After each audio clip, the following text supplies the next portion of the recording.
पूजा करो, प्रेम के साथ पूजा कर लो, लेकिन देवता से ये कहो कि मुझे सद्बुद्धि दो कि मनुष्य रूपी मकान में बैठकर मैं अपनी जीवात्मा को जगाऊं और दिव्य नेत्र खोल करके आपका सच्चा दर्शन करूं। ये ठीक। और मांगो कि कोई महात्मा जानने वाले मिल जाए जो वहां तक पहुंचे हो देवी देवताओं के पास और उस परमात्मा के पास, और वो हमको रास्ता बता दे और उनकी कृपा से और दया से रास्ता पा जाए, हम आपके पास और भगवान के पास पहुंच जाए। ये देवी देवताओं से, गंगा जमुना से प्रार्थना करना चाहिए। और ये प्रार्थना करनी चाहिए कि ऐसी सद्बुद्धि दो, कोई पाप कर्म न करे, कोई झूठ न बोले, धोखा न दे, बेईमानी न करे, जितना भी काम करे नेक काम करे, अच्छा काम करे, पुण्य का काम करे, किसी को सताए नहीं, किसी को मारे नहीं, किसी के घर में, किसी के खेत में चोरी न करे। ये देवताओं से प्रार्थना आपको गंगा जमुना में स्नान करते हुए करना चाहिए। अब आपको एक मोटी बात बताएं, आपको सबके सब यहाँ संस्कार आए हुए।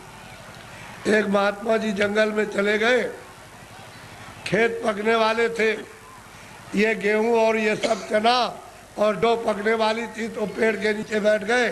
किसी गांव के लोगों ने देखा कि ये कौन बैठा, तो गांव में खबर दी, गांव के लोग चल करके आए कि भाई आप कौन है, कि भाई हम तो हिसाब करता है।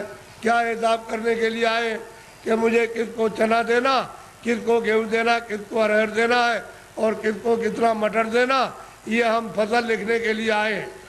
फसल लिख लेंगे तो कह लगे आपका हिसाब कब करोगे, कह लगे जब काट कूट करके ले आओगे और जब तुम मार मूड़ करके गेहूं चना मटर अरहर निकालोगे तो मैं हिसाब करने के लिए आ जाऊंगा, मुझे जिसको जितना देना है उतना ही। तो उन्होंने लिख लिया। तो लोग पूछ रहे कि हमको कितना देना है, 40 मन, 80 मन, 100 मन, 60 मन, सबने लिख लिया, अपना लिख करके लेके चले गए। और जब खेत पका, पकने के बाद तब तो खलिहान में ले गए, तो एक आदमी ने सोचा ये सब झूठी बात है, ये कोई लिखा पढ़ी नहीं करने आता है। उसने क्या काम किया, रात को हंसिया लिया, उसके खेत में से 4 गट्ठा गेहूँ उसके खेत में से काट करके अपने खलिहान में जमा कर लिया। उसका तो इतना खेती में होता नहीं था और तमाम गेहूँ जमा हो गया दूसरे की चोरी करके। तो जब वो आ गए बेचारे खेत काट करके खलिहान में ले आए और भूसे को अलग किया, अनाज को अलग, तो महात्मा जी आ गए और बैठ गए। लोग दौड़ पड़े कि महाराज हमको कितना देना, तो लिखा था 40 मन और 80 मन और 60 मन और 100 मन और इतना देना। चोर तो चोरी कर ले आया था, वो आया, कह लगे महाराज हमको कितना देना है, कि तुमको 25 मन। कह लगे तौल लीजिए। तो जब तौला गया तो किसी का 25 मन, ज़्यादा एक दाना नहीं, 60 मन, किसी का 40 मन, किसी का 100 मन, सबका जितना जितना लिख लिया था सबका। चोर बोला अरे महाराज ये मेरे कांटे लगे, मैं रात को कांटों में जंगल में गया तो बमूल के कांटे, बेरियों के कांटे, खून निकल आया, ये पैर फट गए और मैं उसके खेत में से काट करके ले आया।